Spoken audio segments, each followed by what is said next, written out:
The next rudiment that we're going to discuss is called the ruff. It is also called a drag, but I hear it more often called a ruff. A ruff is like a flam, except in the grace notes it has two grace notes slurred to the quarter note. So what would happen, again, it's going to be one motion, and I always lead with the right on the double bounce. These are a little more tricky, will take a little bit more time for you to work on. They're not in our Stars and Stripes, thankfully, but they are fun to do, and I'll show you a little thing you can practice them with so that you know what they sound like. But for right now, we need to do a double bounce, so I'm going to keep my sticks at that. Notice I'm keeping my left stick a little higher for these because I'm leading with the double bounce on the right. You can lead with the right stick higher and double bounce on the left, but the closer stick to the drum does the double bounce tap, and that's how I remember how to do the ruff or the drag, double bounce tap. So basically I'm going to strike the drum with the right stick and let it bounce twice and pull it back, and then one hit with the other one. So here I'm going to put the closer stick, getting the double bounce, and you make it sound like one note.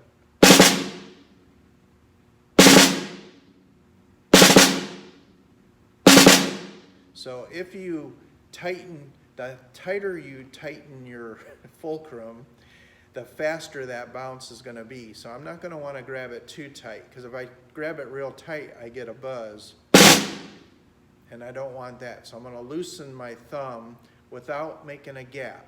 Remember, no gap theory, no hole here in the hand. I'm going to close that gap up, but I still have a good fulcrum.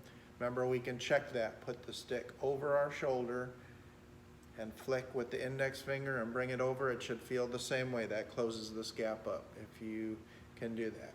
So a double bounce, and so I would just practice with the right stick.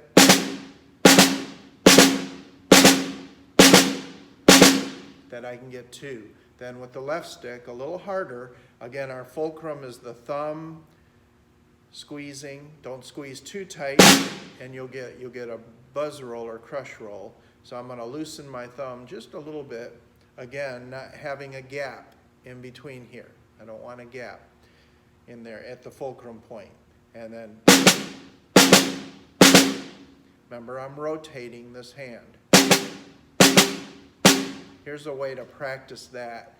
I'm gonna shake hands, and the stick is straight out in front of me, and I'm just gonna keep my hand flat and rotate. Notice it's at a 90-degree turn here. Don't let the stick, if the stick's hanging down, take your thumb and push it back, and that'll straighten the stick out. You may be a little sore here in the muscle underneath here, but it'll go away after time.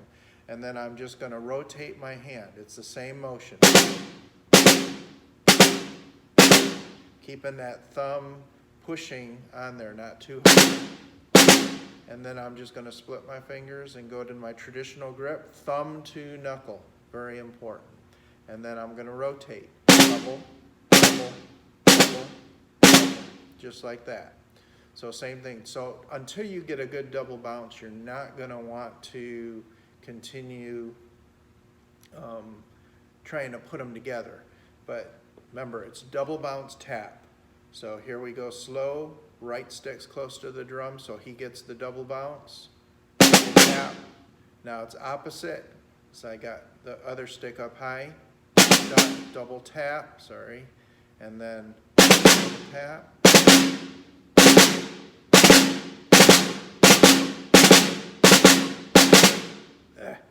So like I said, it'll take some time. Don't try to go too fast with the ruffs or the drags. They're challenging. They take a lot of time just to work on. So hopefully that's a help to you. And oh, before I close, I did want to play you just something that you could do. And you can kind of lead with the right repetitively, although it's not best, but it's kind of fun to play. So here we go.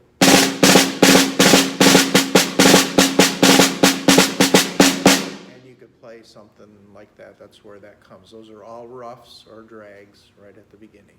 So have fun.